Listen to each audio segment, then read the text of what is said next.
Back to news. పరిపాలనా సౌలభ్యం కోసం సెక్రటేరియట్లో అధికారుల బదిలీలపై తెలంగాణ సర్కార్ మరోసారి దృష్టి సారించింది. మొన్నటి వరకు ఆయా శాఖల్లో ఉన్నతాధికారులను మార్చిన ప్రభుత్వం ఇప్పుడు సెక్షన్ ఆఫీసర్లపై ఫోకస్ పెట్టింది.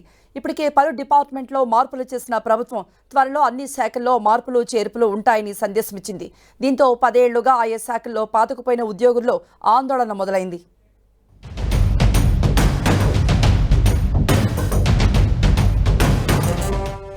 రాష్ట్ర పరిపాలన కేంద్రమైన సెక్రటేరియట్ ఉద్యోగుల్లో కలవరం మొదలైంది. కొత్త ప్రభుత్వం ఏర్పడి దాదాపు నెలన్నర రోజులవుతున్నా ఇప్పటికీ పూర్తి స్థాయిలో కార్యకలాపాలు గాడిలో పడలేదు. ప్రభుత్వ పథకాలు ప్రజలకు అందించడంలో భాగంగా ఉన్నతాధికారుల బదిలీలు చేపట్టిన ప్రభుత్వం ఇప్పుడు పరిపాలన కేంద్రమైన సెక్రటేరియట్లో ఉద్యోగులను సెట్ చేసే పనిలో పడింది. దీంతో భారీ సంఖ్యలో ఉద్యోగులను ప్రస్తుతం ఉన్న శాఖల నుంచి ఇతర శాఖలకు బదిలీ చేస్తారనే చర్చ జరుగుతోంది.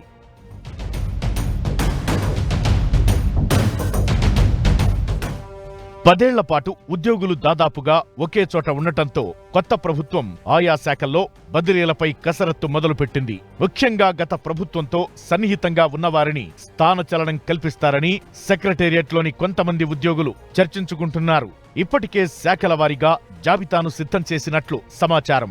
మొత్తం సెక్రటేరియట్లో 80కి పైగా ఉద్యోగులను, ముఖ్యంగా సెక్షన్ ఆఫీసర్లు మొదలు జాయింట్ సెక్రటరీల వరకు మార్పులు చేర్పులు ఉంటాయని సమాచారం.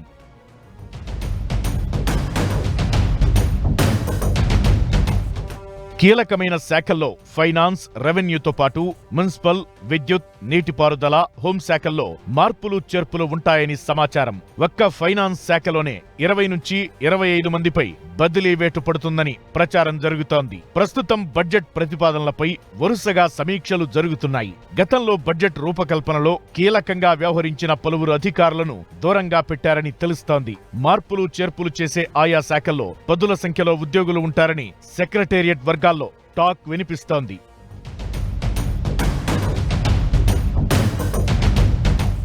ఈ విషయం తెలుసుకున్న కొంతమంది అధికారులు, గతంలో కాంగ్రెస్ కు అనుకూలంగా వ్యవహరించిన వారు తమకు ఫలానా శాఖలో ఫలానా ప్రాధాన్యమైన పోస్ట్ ఇవ్వాలంటూ మంత్రుల చుట్టూ తిరుగుతున్నారని సెక్రటేరియట్ వర్గాల్లో చర్చ నడుస్తోంది.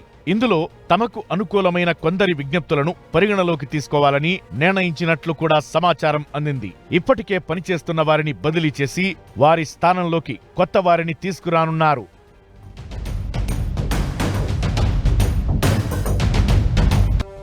సచివాలయ ఉద్యోగులను బయటికి పంపే అవకాశం లేకపోవడంతో వారిని ఒక శాఖ నుంచి మరో శాఖకు బదిలీ చేస్తారని చెబుతున్నారు.